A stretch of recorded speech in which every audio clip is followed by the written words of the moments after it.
what needs to be done at the time with the lowest change, right, to business process, and getting rid of any adoption barriers. And I think that's the real secret sauce. Thanks so much for joining today on the Neverending Climb towards a stronger supply chain and stronger procurement for SAP. We have Chris Haydon. Chris was the president of SAP Procurement, which means that he was responsible for everything SAP does for procurement. Chris, can you tell us a little bit more about your role at SAP and what made you just get so much passion for procurement in business to business? Yeah, thanks, Sean. Great to join you and talk to your audience. Look, I mean, I was just pretty lucky enough, got in procurement actually just straight out of college, and on the system side of the thing, and as an operator, and then just worked in technology from SaaS procurement, business network through it, and I just loved it. Loved the people I worked with. Loved the business problems we're solving. Procurement probably wasn't as sexy when I started back in the day, but I think it manifests itself now in the supply chain itself. Procurement's intrinsic to that supply chain. And so, yeah, I just had the passion for all of that along the way. And in the role at SAP, that's where I ended up, but it was a great journey along the way through a startup, through Ariba, through the great SAP, and all things in between. That's amazing. I think we can all agree that procurement is one of the underappreciated parts of a business, because without procurement, you don't get the stuff that you need to go and do the exciting part that is, to pretty much everyone, the sexier part of the business. Sure. So, Chris, can you tell me a little bit about some of the things that you were most delighted by and most lit up by in the difference that you and the team that you led were able to make while you were at SAP? Yeah, I mean, look, great foundational engine that we're actually to build upon. But at the end of the couple of things, definitely, the breadth and the penetration of, bringing, if you like, process and compliance across the whole span. Whether that be, maybe starting out on the indirect side, moving into the MRO side, but certainly then extending across into simple services and complex services, and also into the direct spend. Because at the end of the day, the customer base and the primary persona, if you like, the chief procurement officer, really needs to control all that spend. They want a single throat or process to choke wherever they can across the whole end-to-end process. And I think bringing that, enabling that's number one. Number two, I think the team, certainly the engineering groups in conjunction with the customers, made great strides in adoption. I mean, the user interface is always chasing one's tail, but really, getting in there and improving that across all assets for the occasional user, for the power user, and also for the supplier.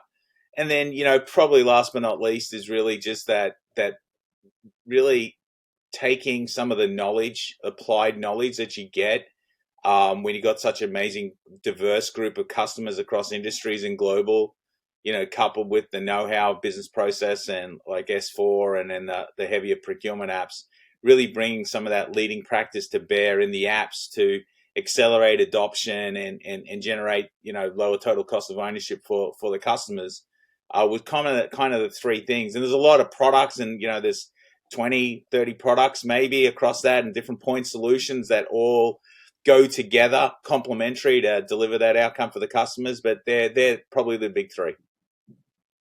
That's awesome.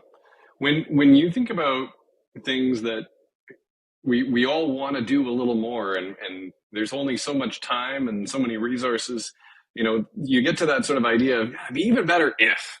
What sort of things come to mind for you that you hope you can share with the community of people running SAP that are driving procurement? What would you wish for that community to help level that up one step further?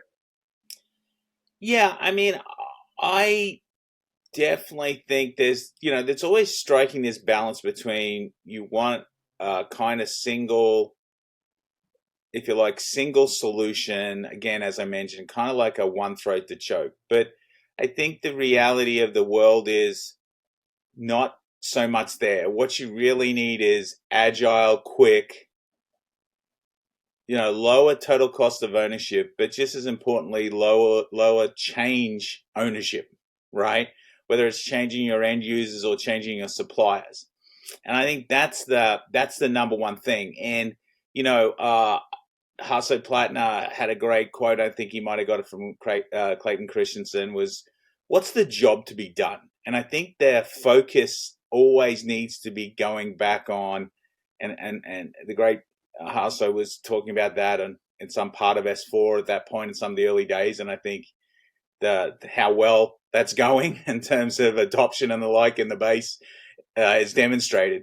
But what needs to be done at the time with the lowest change, right, to business process, and getting rid of any adoption barriers. And I think that's the real secret sauce. Whether that's on intake management, whether that's on supplier transactions, whether that's on order transaction, it doesn't really matter what that sub part of the business process is. That's the real learning. Love it. Love it. Yeah, there's this idea that these big business transformations are going to unlock all kinds of value as long as we just get these people to use this great new technology and this amazing new process. But that adoption gap has been shown over and over again. There's a gentleman, Stuart Brown, out of Resulting. He had this beautiful study that demonstrated so clearly the people that got the results that they were looking for and the people that really didn't. And one of the key differentiators was those that unlocked adoption. And there's a bunch of ingredients that go into that.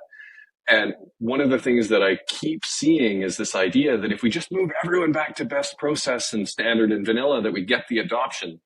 But it's a little bit like sending out the entire team wearing off the rack suits without hemming the pants and then telling them to run fast and Right. watching them trip over themselves. It's a quick way to get in their own way. So, when we think about adoption, what are some of the things that you've seen that have helped adoption? I think we heard a little bit of it in terms of managing the amount of change on team members and vendors.